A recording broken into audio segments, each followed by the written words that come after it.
Hi guys. അപ്പോൾ നമ്മൾ ഈ മഴക്കാലമൊക്കെ വന്നപ്പോൾ നമ്മുടെ ഒരു നോസ്റ്റാൾജിയാണ് നമ്മുടെ കപ്പയും ആ, ചായയും കുറച്ച് മുളക് കറിയും. അപ്പോൾ കപ്പ എന്ന് നമ്മുടെ നാട്ടിൽ മരിച്ചിനി എന്ന് പറയും. മരിച്ചിനിയും മുളകും പിന്നെ ഒരു ചായയും. അത് വൈകുന്നേരത്തൊരു സ്നാക്സാണ്. അപ്പോൾ നമ്മൾ കുറച്ച് 1 കിലോ കപ്പ വാങ്ങിച്ചിട്ടുണ്ട്.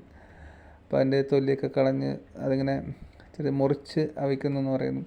അപ്പോൾ മുറിച്ച് അവയ്ക്കുകയാണ് നമ്മൾ ചെയ്യുന്നത്. അപ്പോൾ 2-3 തരത്തിൽ ചെയ്യാം. ഇങ്ങനെ മരിച്ചിനെ ഇളക്കിയെടുക്കാം.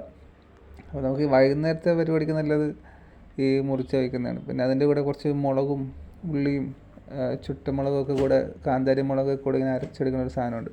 അപ്പോൾ വെള്ളം തിളച്ചിട്ടുണ്ട്. അപ്പോൾ അതിൽ നമ്മൾ കുറച്ച് മരിച്ചിനെ ഇട്ടിട്ടുണ്ട്. അപ്പോൾ മരിച്ചിനി ആ വെന്ത് കഴിഞ്ഞു ഗൈസ്. അപ്പോൾ നമ്മളത് കുറച്ച് തേങ്ങ തിരികെ അതിൻ്റെ മുകളിലേക്ക് ഇടുന്നുണ്ട്. ഒക്കെ പിന്നെ നമ്മൾ കുറച്ച് പയർ പൊട്ടിച്ചിടുന്നുണ്ട്. അതേപോലെ നമ്മുടെ കറിവേപ്പിലേക്ക് ഇട്ടൊന്ന് ഇളക്കി അതൊന്ന് സെറ്റാക്കി എടുക്കുകയാണ് ഗൈസ്. അപ്പോൾ നമ്മുടെ മരിച്ചിനി റെഡി ആയിട്ടുണ്ട്. അപ്പോൾ ആ ഉള്ളിയും കാന്താരി മുളകും ചുട്ടമുളകൊക്കെ കൂടി ഇട്ടിട്ട് ഒന്ന് അടിച്ചെടുത്തിട്ടുണ്ട്. അപ്പോൾ അതിലിത്തിരി വെളിച്ചെണ്ണയും കൂടെ ഒഴിച്ചു. പരിപാടി കഴിഞ്ഞ് ഗൈസ്.